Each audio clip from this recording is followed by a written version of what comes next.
Hello friends, मैं हूं सन्मय प्रकाश और आप देख रहे हैं यूट्यूब चैनल सरकारी जॉब न्यूज़। सबसे पहले देखते हैं आज के इस करंट अफेयर्स वीडियो में कौन कौन से टॉपिक हैं। तो आईएनएस रणवीर, उसके एक हिस्से में विस्फोट हो गया और 3 जवानों की मौत हो गई, आग लग गया। तो ये कितना पुराना है और क्यों इतने पुराने युद्धपोत को हम इस्तेमाल कर रहे हैं, किस श्रेणी का है, इन सब के बारे में बात करेंगे। ड्रोन हमले के जवाब में सऊदी अरब और यूनाइटेड अरब अमीराट्स ने हूती विद्रोहियों पर एयर स्ट्राइक किए हैं, बम बरसाए हैं। तो क्या मामला है और इसके बारे में मैंने कल बताया था डिटेल में, आज उसका फॉलोअप है। सुप्रीम कोर्ट ने एक ऑब्जर्वेशन दिया है, बहुत इंपॉर्टेंट है, कि एमएलए का अगर 1 साल का निलंबन होता है तो केवल उसे ही दंडित नहीं किया जा रहा है, बल्कि वहाँ के जो टोटल वोटर हैं उनको भी एक तरह से दंडित किया जा रहा है। तो इस पर काफ़ी सवाल उठाए हैं सुप्रीम कोर्ट ने। कोविड-19 से रिलेटेड एक डेटा आया है कि 1.47 लाख बच्चों ने अपने पेरेंट्स खो दिए कोविड-19 की वजह से। तो ये रिपोर्ट किसकी है? सुप्रीम कोर्ट में ये रिपोर्ट जमा हुई है। क्या मामला है? कोविड-19 वैक्सीन का विवाद हुआ है, उससे टेनिस खिलाड़ी जो नोवाक जोकोविच है उनको डिपोर्ट कर दिया गया ऑस्ट्रेलिया से। ऑस्ट्रेलिया ओपन नहीं खेल पाए, तो ये काफ़ी चर्चित मामला हो गया। और साहित्य अकादमी पुरस्कार उनकी घोषणा हुई। इसके बारे में पूरा लिस्ट आपको मैं बताऊंगा। तो शुरू करते हैं बिना देर किए हुए। तो पहला क्वेश्चन लेते हैं, उससे पहले इन्फॉर्म कर दूं कि 2021 का जनवरी से दिसंबर तक का total current affairs PDF available हो चुका है। 1250 एमसीक्यू हैं और साथ में काफ़ी डिटेल भी बताया गया, जैसे मैं अब अपने वीडियोज़ में बताता हूँ। ओके, तो देख सकते हैं आप, इसके इंडेक्सिंग भी बेहतरीन ढंग से की गई है। एक एक टॉपिक को बताया गया है पहले ही, ताकि आप उस पेज पर जा सकें, उस पेज नंबर पर, और वो पूरा डिटेल देख सकें। देख लेना, इस वीडियो के डिस्क्रिप्शन में तमाम एग्जामिनेशंस में काम आएगा। शुरू करते हैं और पहला क्वेश्चन सबसे इंपॉर्टेंट है, चर्चित भी आज का।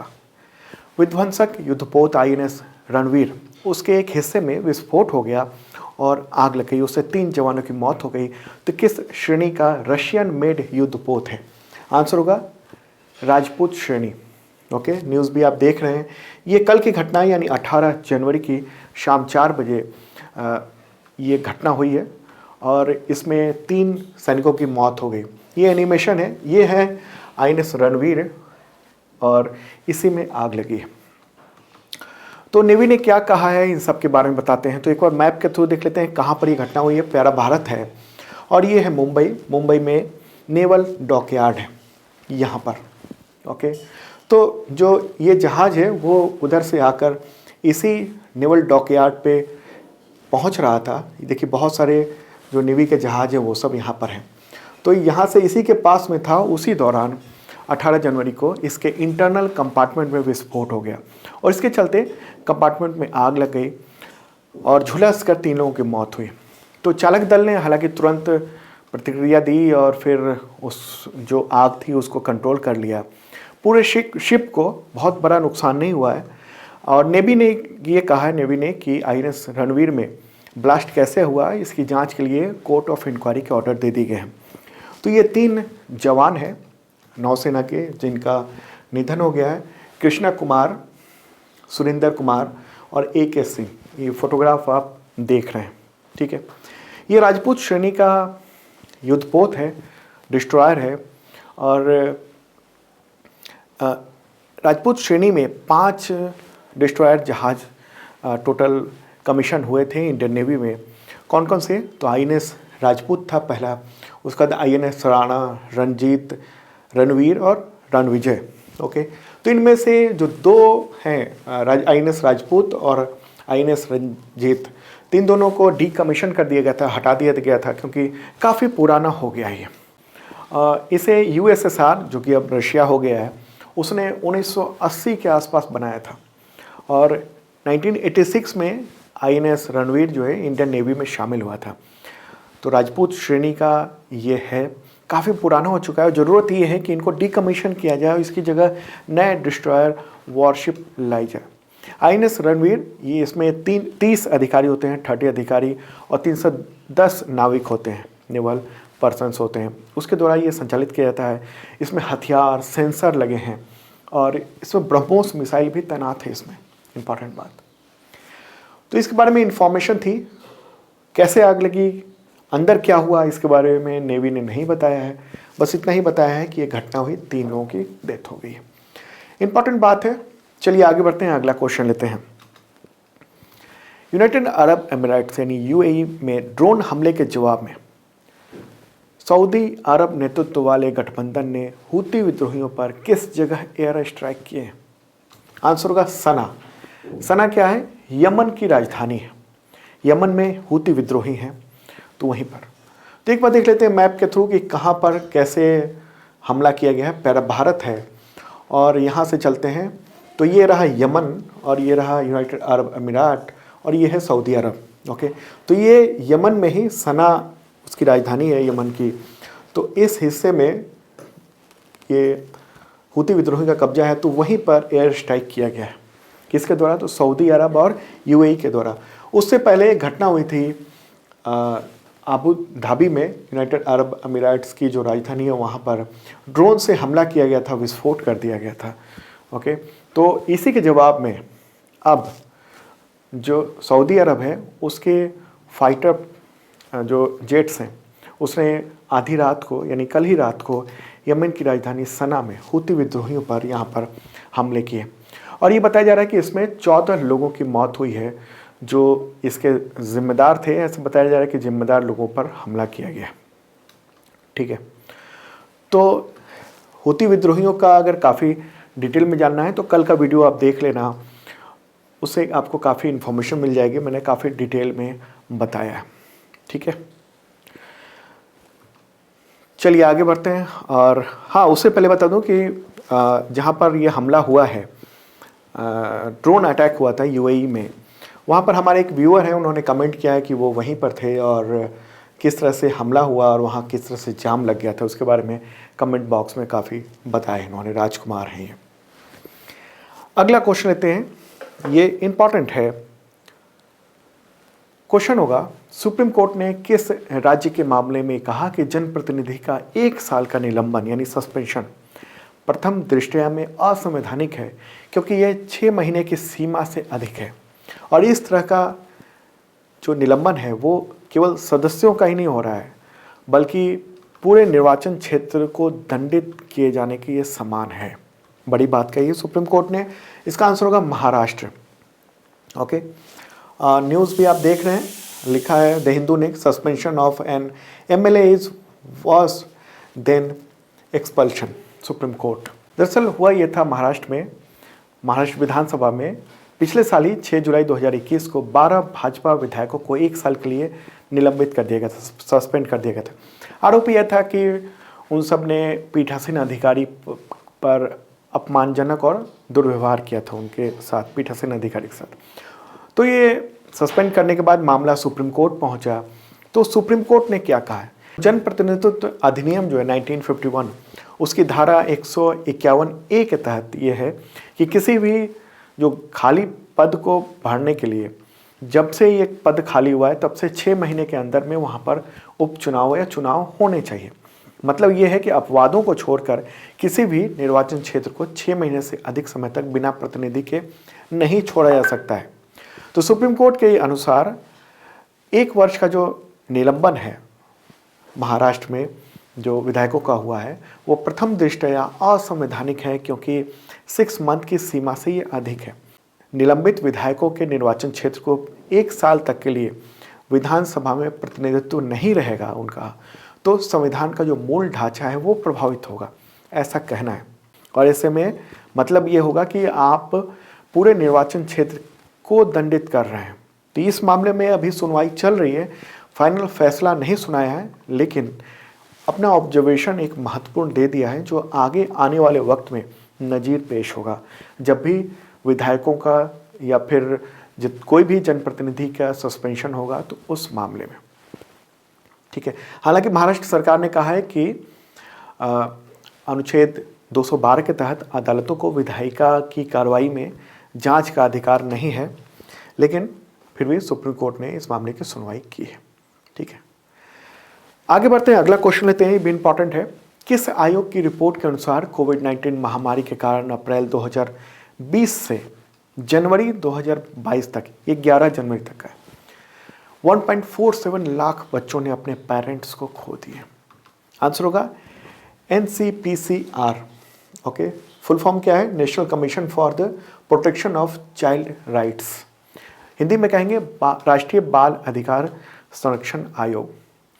तो एनसीपीसीआर ने सुप्रीम कोर्ट को जानकारी दी है कि अप्रैल 2020 से 11 जनवरी 2022 तक देश में 1,47,492 1,47,492 जो बच्चे हैं उन्होंने अपने माता पिता में से एक को या फिर दोनों को खो दिया है।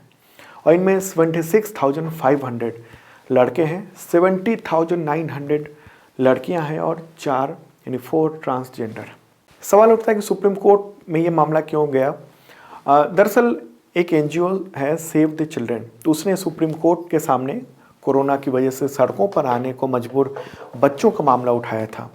एनजीओ का ये मामला मानना है कि उत्तर प्रदेश, महाराष्ट्र, पश्चिम बंगाल और दिल्ली के 10 जिलों में ऐसे 2 लाख बच्चे थे जिन्हें कोविड-19 की वजह से अपने माता पिता या इनमें से एक को या दोनों को खो दिया। उस बच्चे ने मतलब उनकी डेथ हो गई, माता पिता की, एक की या फिर दोनों की।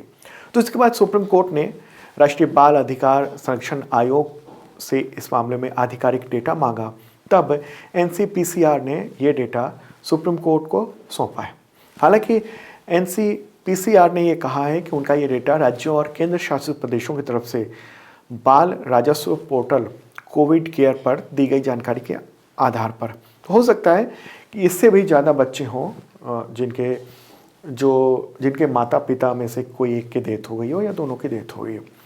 तो एनसीपीसीआर का जो डेटा है उसके बारे में और भी बात कर लो तो 10,094 बच्चे हैं जो अनाथ हो गए, जिनके माता पिता दोनों ही उनकी डेथ हो गई और देखभाल करने वाला कोई नहीं है, ये हालत है। इसके अलावा 1,36,910 बच्चे हैं जिन्होंने अपने एक पेरेंट को खोया है, यानी माता पिता में से एक को खोया है। 488 बच्चे ऐसे हैं जो उनके माता पिता ने छोड़ दिया, कोविड-19 का ऐसा इफेक्ट हुआ उसकी वजह से। तो टोटल मिलाकर ये संख्या होती है 1,47,492। अब ये भी देख लेते हैं कि किस उम्र के कितने ऐसे बच्चे हैं जिन्होंने अपने पेरेंट्स को खोया है। तो 0 to 3 ईयर के यानी जन्म के बाद 3 साल तक के ऐसे 17,013 बच्चे हैं। 4 से 7 साल के 26,080 बच्चे हैं ऐसे। 8 से 13 साल के बच्चों की बात करेंगे तो 59,010 यानी 59,010 है। ये सबसे ज़्यादा 8 से 13 साल के बच्चों ने अपने माता पिता को खोया है। 14 से 15 साल के बच्चों के आंकड़े देखेंगे तो 22,763 है और 16 से 18 साल के बच्चे में 22,626 ऐसे बच्चे हैं जिन्होंने अपने माता पिता को खोया है, किसी एक को या दोनों को। अगर राज्यों की बात करेंगे, किस राज्य में कितने बच्चे ऐसे हैं जिनके पेरेंट्स उनकी डेथ हो गई कोविड-19 की वजह से, तो सबसे ऊपर ओडिशा है, वहाँ पर 24,405 बच्चों के पेरेंट्स की डेथ हुई है। उसके बाद महाराष्ट्र है जहाँ 19,623 बच्चों के पेरेंट्स की डेथ हुई है। उसके बाद गुजरात, तमिलनाडु, उत्तर प्रदेश वगैरह वगैरह उन सब राज्यों का नाम है। तो इस पूरे मामले में सुनवाई करते हुए सुप्रीम कोर्ट ने क्या कहा है, तो 2 जजों की बेंच है, जस्टिस एल नागेश्वर राव और BV नगरत्ना। तो उनकी बेंच ने ये कहा है कि देश के जो नौकरशाही यानी ऑफिसर्स हैं उनको ये याद होना चाहिए कि कोविड-19 से लड़ने का मतलब बच्चों को सड़कों से दूर रखने के लिए भी लड़ना है। मतलब ऐसा ना हो कि बच्चे जो हैं सड़कों पे आ जाएं, भीख मांगने को मजबूर हो जाएं। अदालत ने ये कहा है कि देश के जो तमाम हिस्से हैं उनमें लाखों बच्चे सड़कों पर पहुंच रहे हैं, तो यानी उनको देखने वाला ही कोई नहीं है, सड़कों पे उनको रहना पड़ रहा है। तो ऐसी स्थिति ना आए, ऐसी स्थिति से बचाव किया जाए, पुनर्वास किया जाए। अभी और मामला चल रहा है। तो एक इम्पॉर्टेंट मामला है, जब भी कभी आपको लिखने को कहा जाए कोविड-19 का सामाजिक पक्ष का क्या असर हुआ है, दुष्प्रभाव हुआ है सामाजिक तौर पर, तो एक बहुत बड़ा उदाहरण है कि किस तरह से बच्चों ने माता पिता खोया, अनाथ हो गए बहुत सारे बच्चे। तो एक डेटा है, वो आप रेफरेंस में इस्तेमाल कर सकते हैं या इससे रिलेटेड क्वेश्चन भी हो सकते हैं आपके एग्जामिनेशन में। चलिए आगे बढ़ते हैं, अगला क्वेश्चन लेते हैं और ये है कोविड-19 वैक्सीन न लेने से ऑस्ट्रेलिया ने किस टेनिस खिलाड़ी का वीज़ा रद्द कर दिया, डिपोर्ट भी कर दिया और वो ऑस्ट्रेलियन ओपन नहीं खेल पाए। आंसर है नोवाक जोकोविच। ये इंपॉर्टेंट क्वेश्चन हो गया है क्योंकि पूरी दुनिया में इसकी चर्चा हुई है। नोवाक जोकोविच वो दुनिया के नंबर 1 टेनिस खिलाड़ी हैं, सर्बिया के रहने वाले हैं और जनवरी 2022 यानी अभी अपना 10वां ऑस्ट्रेलियाई ओपन टूर्नामेंट खेलने के लिए ऑस्ट्रेलिया पहुंचे थे, लेकिन उन्हें ऑस्ट्रेलिया सरकार ने डिपोर्ट कर दिया यानी वापस भेज दिया। क्या था वैक्सीन का विवाद? दरअसल मामला ये है कि नोवाक जोकोविच जो हैं वो वैक्सीन विरोधी हैं। उनका कहना है कि वैक्सीन लगाने की ज़रूरत ही नहीं है, हम अपनी बॉडी को इस तरह से प्रिपेयर करें कि हम तमाम रोगों से लड़ सकें। बहुत सारे लोग हैं दुनिया में इनकी तरह जो ये सोचते हैं कि वैक्सीन नहीं होनी चाहिए, तो वो बिना वैक्सीन के ही, कोविड-19 वैक्सीन के ही ऑस्ट्रेलिया में दाखिल हो गए, वहाँ पहुँच गए। पहले उनको वीज़ा मिल गया था, लेकिन जब एंट्री होने के बाद ये पूछा गया कि कोविड-19 का टीका लगवाया या नहीं, तब विवाद हुआ। इन्होंने शुरू में बताया नहीं, फिर बताया कि नहीं लगवाया है। तो वहाँ का जो नियम है ऑस्ट्रेलिया का, उसके अनुसार ये मामला काफ़ी गंभीर हो गया। अदालत में मामला गया, अदालत से राहत नहीं मिली। उसके बाद ऑस्ट्रेलियाई सरकार ने इनको डिपोर्ट कर दिया। हालांकि वहाँ के जो टेनिस फेडरेशन है और प्रांतीय सरकार है उसने खेलने की अनुमति दी थी। तो इस दौरान जब तक ये मामला चला, विवाद हुआ, इस दौरान ये अवैध प्रवासी हिरासत केंद्र में इनको रखा गया था और ये जेल से कम नहीं था। 2 सप्ताह तक वहाँ रहे ये।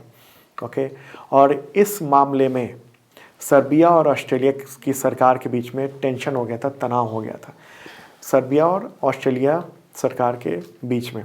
सर्बियाई सरकार ने अपने यहाँ ऑस्ट्रेलियाई राजदूत को इस मामले में, पूरे मामले पर नाराज़गी व्यक्त की थी। ओके, नोवाक जोकोविच अगर वो इस बार खेलते और जीतते तो एक रिकॉर्ड बना लेते वो। ओके, आगे बढ़ते हैं। अगला क्वेश्चन है किस केंद्र शासित प्रदेश में भारत का सबसे ऊंचा यानी समुद्र तल से 11,000 फीट पर फुटबॉल स्टेडियम बनाया गया है? चालू हो गया वो। आंसर होगा लद्दाख। लद्दाख में ही बनाया गया है। न्यूज़ भी आप देख रहे हैं। अनुराग ठाकुर ने फोटोग्राफ भी शेयर किया है इसका। और अनुराग ठाकुर जो मंत्री हैं, खेल मंत्री हैं, युवा एवं खेल मंत्री, और ये है फ़ोटो जो उन्होंने शेयर किया है कि ये फुटबॉल ग्राउंड है। ओके, लद्दाख के लेह में स्थित है। चारों तरफ से पहाड़ी है और बीच में ये स्टेडियम है। स्टेडियम को खेलो इंडिया स्पोर्ट्स इंफ्रास्ट्रक्चर के तहत ये तैयार किया गया है और उनका ये कहना है, अनुराग ठाकुर का, कि ये दुनिया के बेस्ट स्टेडियम में से एक शामिल हो गया है और ऊंचे स्टेडियम जो दुनिया के हैं, सबसे ऊंचाई पर जो स्थित हैं, उन सब में से ये एक है। ओके, क्या क्या सुविधाएं यहाँ पर? करीब 2,500 लोगों के बैठने की सुविधा है। सिंथेटिक ट्रैक है। एस्ट्रो टर्फ यानी आर्टिफिशियल घास का मैदान इसमें बनाया गया है। 1,000 बेड का युवा हॉस्टल भी बनाया जा रहा है। ओके, तो लद्दाख की बात हो रही है, केंद्र शासित प्रदेश है। इससे पहले वो जम्मू कश्मीर राज्य का हिस्सा हुआ करता था, फिर बाद में जम्मू कश्मीर अलग केंद्र शासित प्रदेश हुआ और वो अलग, लद्दाख अलग। तो वहाँ के लद्दाख के लेफ्टिनेंट गवर्नर कौन है? राधा कृष्ण माथुर। चलिए आगे बढ़ते हैं और बात करेंगे अब साहित्य अकादमी पुरस्कार से रिलेटेड। आप ये सोच रहे होंगे कि काफ़ी दिन पहले इसका अनाउंसमेंट हुआ, तो हाँ, ये क्वेश्चन, ये टॉपिक रह गया था, तो मैंने सोचा कि इस टॉपिक को भी टच कर दिया जाए जो इम्पॉर्टेंट है, क्योंकि एग्जामिनेशन में इस रिलेटेड क्वेश्चन आ सकते हैं। पहला क्वेश्चन होगा, हिंदी भाषा के लिए साहित्य अकादमी पुरस्कार 2021 के विजेता का नाम बताएं। आंसर होगा दया प्रकाश सिन्हा। फोटोग्राफ ये रहा इनका। ये अवार्ड जो है इनको उनके नाटक सम्राट अशोक के लिए मिला है।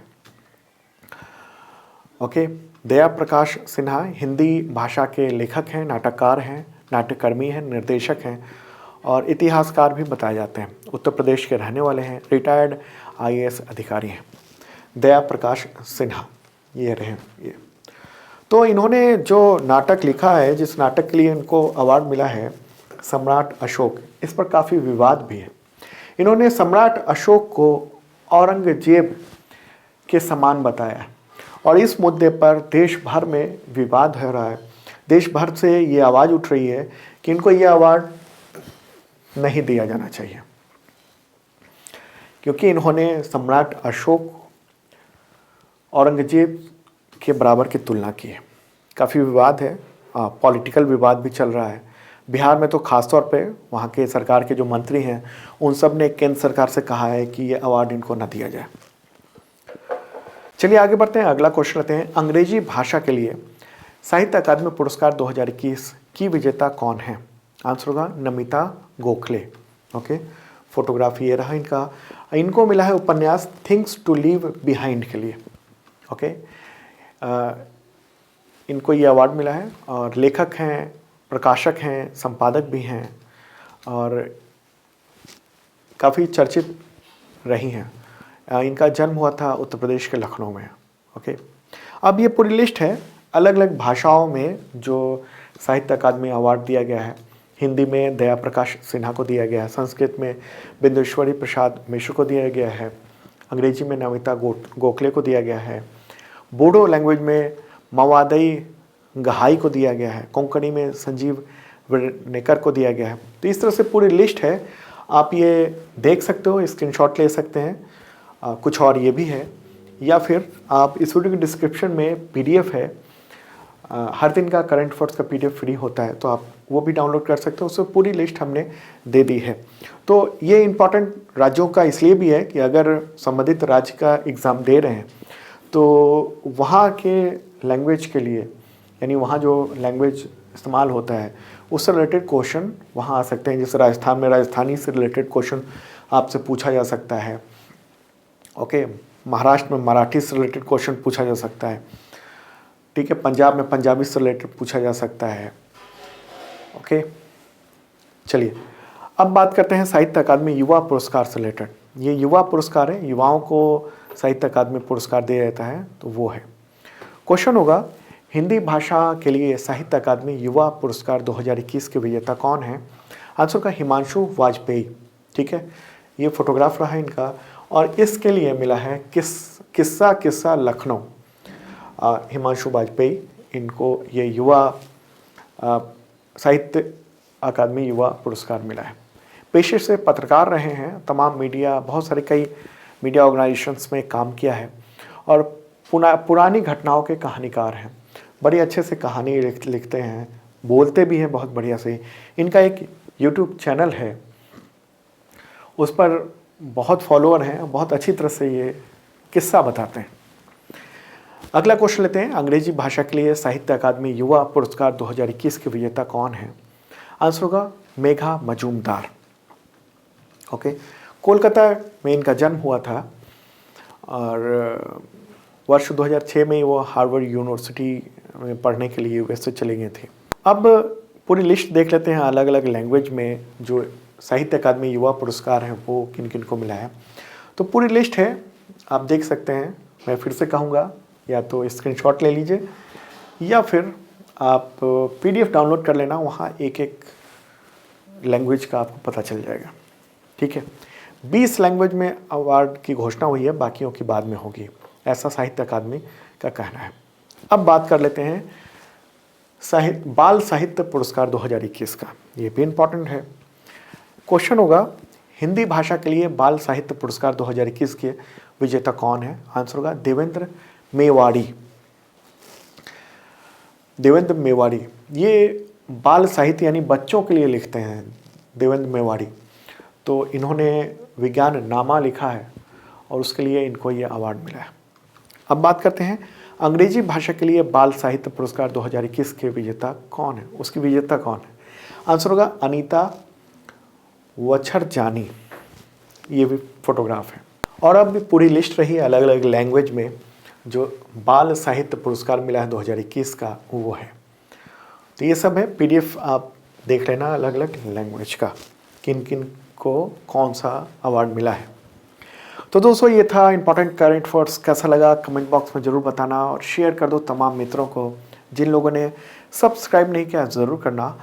और कल फिर मिलेंगे ताज़ा तरीन करंट अफेयर्स साथ।